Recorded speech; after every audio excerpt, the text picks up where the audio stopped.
So, Slim 400 runs down on Tekashi 6ix9ine and his people.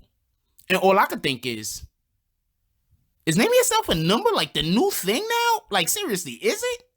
Because if so, I'm calling dibs on whatchamacallit 550. Me and the Notification Gang would like to invite everybody to come join us Monday through Thursday, 9:20 to 10 o'clock for morning coffee, where we discuss the events of the prior day and also just talk mess about stuff. See you then. Hey, don't forget to check out the link of the day in the description.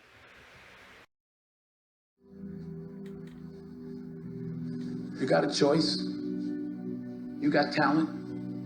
You got a chance, and I won't hear about your environment, what your mama didn't give you, and the white man won't give you no shot. You got a chance. Use it while you're still alive.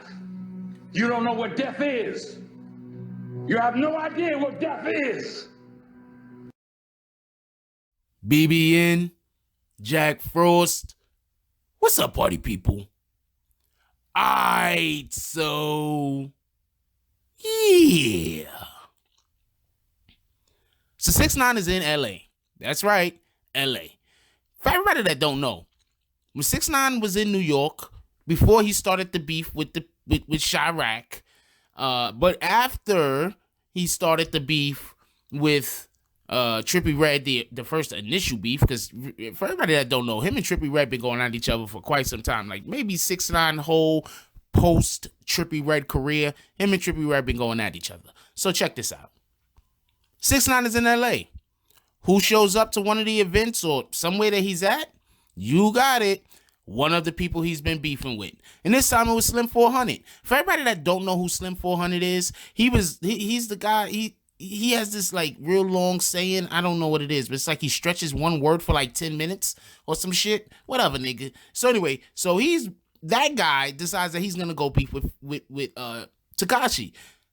That's the same dude that came to Brooklyn that time and was like, yo, I'm out in your streets, Tekashi. Where you at? Like, everybody that lives in whatever city they're from is always walking the street that you're going to be on. What kind of shit is that?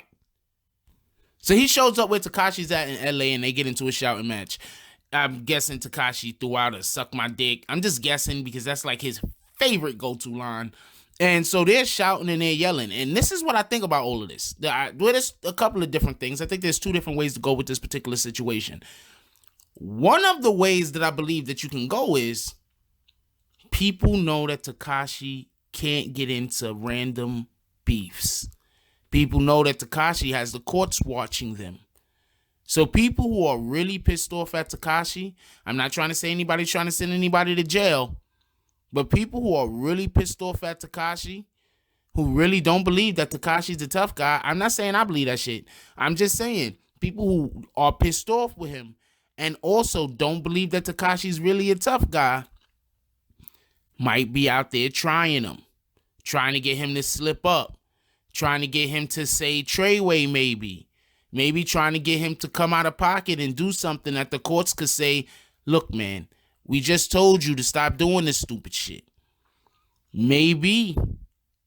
That may be what's happening. You see, there's this thing that we do in our culture. And when I say our culture, I specifically mean in the hood. And there's this big belief that if somebody starts talking crazy to you, you kind of have to talk crazy back. I don't always prescribe to this. I'm not saying that I never do, because there are times that I do. But I don't always prescribe to this. Sometimes when people are talking crazy, I'm like, you know what? I'm really about to put hands on this nigga. I'm not talking no more, because it's probably go time. Other times, people are talking crazy, and then I'm just like, well, it's all talk. I might as well join in on the shenanigans. Do you get it? Anyway, so that's one way to look at this. People might really be trying to get Tekashi jammed up. Seriously. All it takes is one moment of him not paying attention, him being caught up in the moment, shouting out Treyway a couple of too many times that the court can't ignore, and then the next thing you know, he got to go back to court for whatever. They win. The people who want him out of the game, the people that want him to go disappear, win. Let's be clear on this. I'm not trying to send nobody to jail. Like unless you out here just randomly murdering people and raping people and molesting kids and stuff like that, I'm not really trying to send nobody to jail. You understand what I'm saying? Like you have to be doing something that I think is worthy of, we got to get you off the streets. You know, this guy running around doing these shenanigans, that's not really worth to me saying the nigga got to get off the streets. Now, with all of that being said, I'm not even talking about his prior case with the young girl. I'm not talking about that. So please don't nobody come in here talking about I'm trying to defend an individual that's guilty of rape or statutory rape at the least. I'm not doing that. I'm just saying that I'm not really talking about that particularly. I'm talking about the shenanigans that he has going on with him that people are always pissed off about. That's what I'm talking about. And there's another way to look at this particular situation. Remember a minute ago he was beefing with like Trippie Redd or some shit like that? Nobody cared about it. I don't even think I made a video about that shit. You want to know why I didn't make a video about him beefing with Trippie Redd? Because he busy. Come on, he's picking on Trippie Redd. Trippie Redd wasn't even trying to respond back to him. I'm gonna say good job, Trippie. Because you need, if a person doesn't respond back to Tekashi, there really is no story.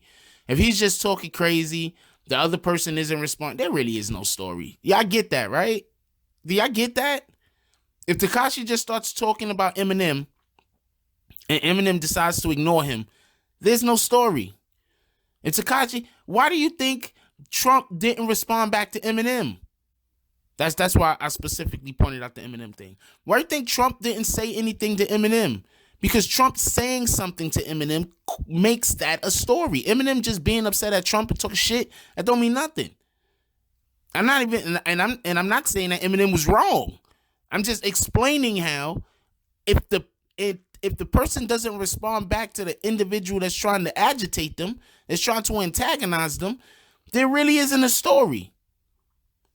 So he was trying to beef with Trippie Redd. There was no story. So let's say, I'm just saying for argument's sake, I'm not saying that this happened, but just for argument's sake, let's say somebody contacts YG. They tell YG where Tekashi is going to be at. YG shows up, they get into an argument. Now he has somebody to play with. You get it? Now 6ix9ine has somebody to play with. Now 6ix9ine could go on for this whole next week talking crazy about freaking not YG, pardon me. Talking crazy about Slim 400. He could go on this whole next week talking crazy about 6-400. People gonna make videos. And 6-100 is gonna be talking crazy back and people are gonna make videos. For everybody who doesn't like Tekashi and upset that people make videos about the dude, this is the entertainment business, y'all. Yes, we're to give, information also. We're to tell y'all about stuff that's happening. Don't get it confused. But at the end of the day, if there's a part of the public that is interested in knowing about this guy's shenanigans, somebody is going to report it. You can't get upset at the people reporting it. That's not how this works. I mean, realistically, you can get upset, but it's like, what are you going to do? Anyway, so those are the two different takes that I have on this. I don't think any of us have really enough information to know where this is going to go or why it happened currently. But I'm thinking either people are seeing that, you know what? Tekashi really can't say and do nothing right now. Let's go see how he's going to react. We catch him off guard. Or there's somebody that, they're like, yo, Tekashi don't got nobody to beef with. Nobody cares about this Trippie Redd bullshit. Nobody's really jumping on board with that. He slept with Trippie Redd's ex-girlfriend. I don't even understand how that's like. I don't understand. What, is Trippie Redd still in love with her? I mean, unless Trippie Redd is actively and openly still in love with her, I don't even understand how this means anything. But, whatever, nigga. Yo, leave the comments down below. I want to know what you guys think about this, quite honestly. I think it's one of the two things. I think one of those two things are happening, and that is particularly why Slim 400 was out there I think that they're trying to orchestrate another beef, or somebody is trying to send 6ix9ine to jail. You tell me which one of those scenarios you think is more plausible. Leave it down in the comments. Like, comment, subscribe. Join the notification gang. Hashtag Bronx Bombers. Let's get it. I love y'all. Take care of each other. Hug the kids for me. I haven't forgotten about you. And that's all I got on this one. I'm out. If you like this video, please hit the like and subscribe button. If you would like to help dictate the direction that this channel takes, please leave a comment. All comments are appreciated, whether positive or negative. Thank you very much and enjoy your day. And remember, positive thoughts cause for positive things to happen. Let's get it.